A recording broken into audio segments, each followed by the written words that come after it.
Hello, so I'm going to take a look at the recoil of the guns in Battlefield 1. Now I'm not going to go in depth as I did for the guns in Battlefield 4 because this is only the beta and testing is quite involved because I have to basically spawn in the base, get a vehicle, drive out, do the test, then redeploy and do it all over again for about 20 guns. When the game does come out, I will do the full recoil tests and take a look at attachments and things like that, but for now I'm going to do a quick and dirty recoil test. Right, so let's get started with the assault class and we'll start with the MP18 Trench. Now this is the basic starter gun and it's got a surprising recoil pattern. In Battlefield 4 this gun's recoil would be godlike because there's virtually no side-to-side recoil, and even on full auto the spread is very limited. There's almost no side-to-side at all, just getting an almost straight up pull.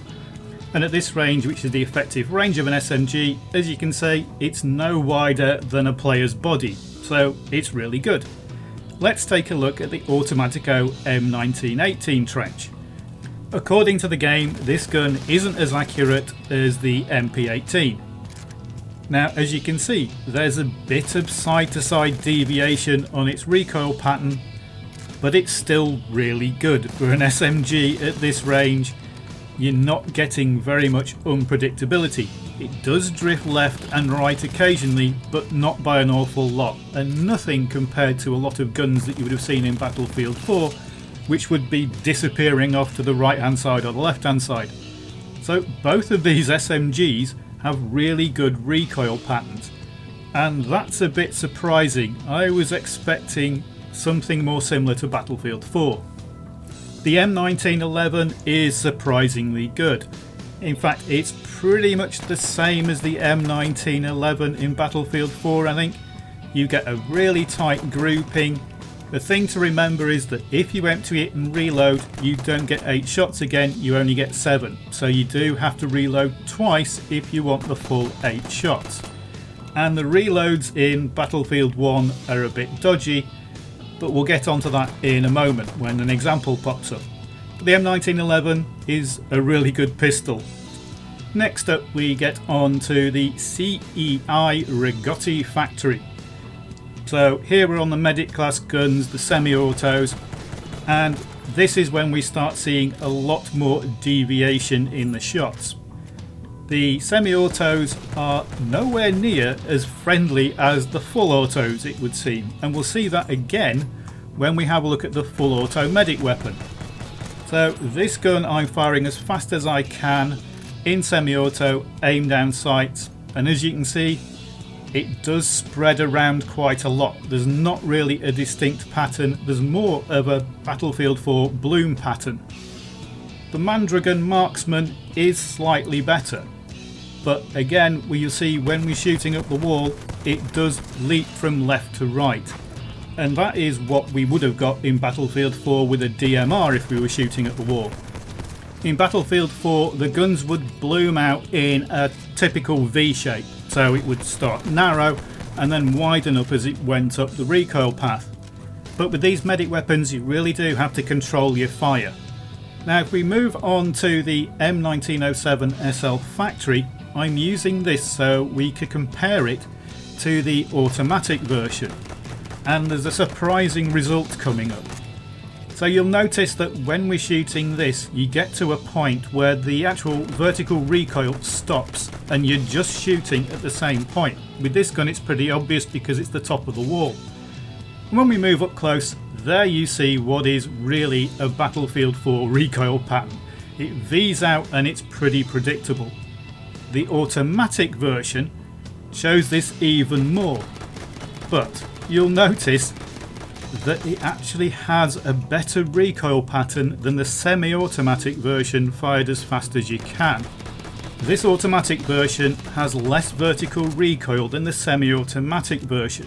Now that does mean the pattern seems to be wider lower down, but that's because it's firing more bullets, and more bullets are actually hitting the wall than with the semi-automatic version. So weirdly the automatic seems more accurate than the semi-automatic. Right, on to the support class, and we've got the Lewis gun lightweight. Now this again is the starting gun and you'd expect it to be a bit dodgy, but the recoil pattern for the Lewis gun is probably the most surprising thing I've seen in this game, because here you have a fully automatic LMG leaving a perfectly vertical line up the wall. No side to side deviation at all. This isn't bipoded, it's just standing freely and aiming down sights. Now here's an example of a reload bug. You can see I reload, and then when I go down and see if prone makes a difference, I don't get a full reload. I've only got like 20 shots. I can't tell because you don't get an interface until the game started. But as you can see, on that reload, I didn't get a full number of shots. Now this isn't the first time it's happened, because when I was doing some dry runs of the tests earlier on to make sure which guns would leave marks on the wall, I tested out the M1911 and I got a similar reload bug. So on the first set of shots I get the full 8 shots from the magazine. On the second set I get 7 shots because that's the reload you get when you're empty. But on the third set I only get 3 shots. Reload again and then I get 7 shots. There's definitely still a reload bug in Battlefield 1. Next we're going to move on to the MG15 Light Infantry. This is the gun that I thought behaved most like a Battlefield 4 gun, but I was wrong about that as well, because the MG15 also leaves an almost perfect vertical line of shots up the wall. In fact, when you examine the recoil pattern of these LMGs, the initial shots are actually the worst shots you fire. So LMGs get better the more shots you fire.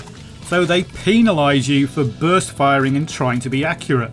That's why the LMGs are really powerful in Battlefield 1, because they really don't penalise you for full auto. As long as you can pull back, you can hit. Right, the Recoil M95 Rifleman. For this, what I'm trying to test is, do the guns drift in between shots? So I'm not moving the mouse in between any of these shots, I'm just seeing what the gun does. And when you move up and take a look at the target, you'll see that the gun has drifted and it pulled to the left. So it started on that centre top one and then moved left across the target. The SMLE Mark III sharpshooter does a very similar thing. In fact, all the sniper rifles seem to do it. When the cycling the bolt animation is happening, they don't reset back to the same place every time. So if you just fire the gun without moving the mouse, the crosshairs are actually drifting around and moving. Now this isn't really a problem as long as you know it's happening. I'd spotted it in game and just wanted to test it out because they can move quite considerably. As you can see, I'm firing quite a lot of shots here and I am nowhere near where I started off shooting. So with the sniper rifles you have to compensate and re-aim in between every shot because you can be quite considerably off. And just to prove it's not me, let's have a look at the Russian 1895 marksman using the bipod. So I'm using a different target so you can see it more clearly. But as you can see, crosshairs stay slap on even with a reload. When I move back, the crosshairs are still spot on where I left off. It means that if you're using a bipod, you don't have to re-aim if your target isn't moving. But if you're not using a bipod, you are going to have to adjust after every time it chambers around. And if we go and have a look at the target, you'll see close up that every shot hit the same place when using a bipod, even after going through a reload animation and chambering every round. So what conclusions can we draw from these recoil patterns? Well, the first thing we can say is that DICE did not go for Visceral's recoil design from Hardline. That, I think pretty much everybody agreed, was a failure. It was just far too severe and far too harsh. But this Battlefield 1 recoil pattern seems awfully like Star Wars Battlefront. We don't have any side-to-side recoil and we appear to have virtually no spread either. So the SMGs and the LMGs are just shooting lines up a wall. Now yes, in these tests I was standing still and I was aiming down sights, which is pretty much the best scenario for shooting a gun in a Battlefield game, but still, a perfectly vertical line? Yeah, DICE, come on. How are we supposed to learn a gun? What's happened to tap firing and burst firing and controlling recoil? Surely DICE, you're not trying to make Battlefield as accessible as Battlefront. Battlefield has always had great gun mechanics and you had to learn a gun and adapt to a gun. That was part of the joy of it. You couldn't just pick up every gun and use it.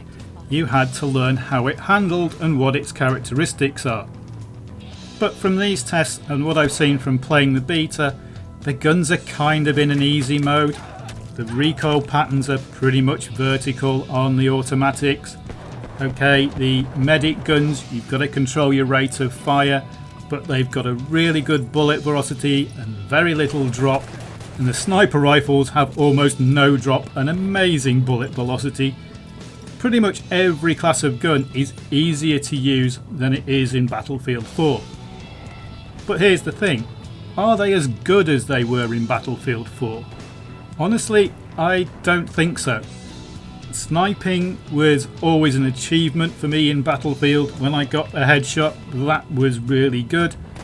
Battlefield 1, with the way the sniper rifles handle, it seems quite a lot easier to get those headshots.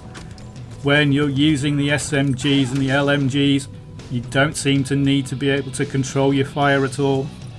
And the medic guns are pretty much just semi-automatic snipers. So while I enjoy the game, I would like to see a bit more difficulty put back into it. Thanks for watching.